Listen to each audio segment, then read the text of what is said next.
Something that is being reported by the Boston Globe right now. You're looking at live footage at the finish line of the Boston Marathon. There was some sort of explosion. We don't know where exactly the explosion occurred. We don't know why the explosion occurred. We're simply reporting that there are a lot of people expressing concern. You can imagine in this environment why people would be concerned. Again, we're not making any explanations or linkages here. We're simply observing, again, live footage at the finish line of the Boston Marathon. Some traders responding to both Trish and me saying, guys, this may be why the market's selling off, simply concerned. There's so many questions.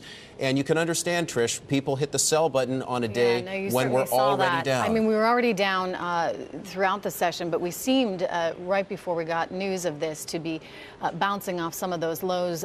People started to hear this news, of course, on Twitter, actually, as one of the first places. The Boston Globe came out and said that there were these two powerful explosions at the site of the marathon, at the finish line, in fact.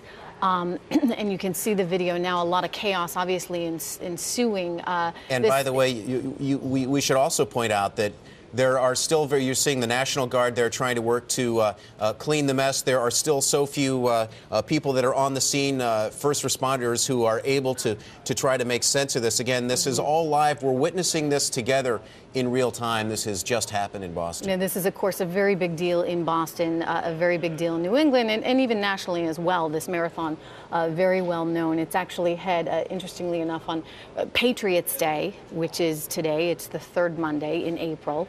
And, you know, they have just people that come from all over the world to participate in this.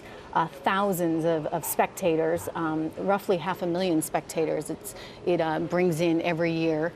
And by the way, thousands of runners. Thousands of runners, thousands of spectators. And curious to note, as we look at these live photos, that the police have been very effective at moving people away from where the explosions seem to have occurred. Again, we're not seeing a lot of smoke. What we are seeing, however, is clearly consternation on the ground as people try to come to grips with what has just happened and, more importantly, why it's happened.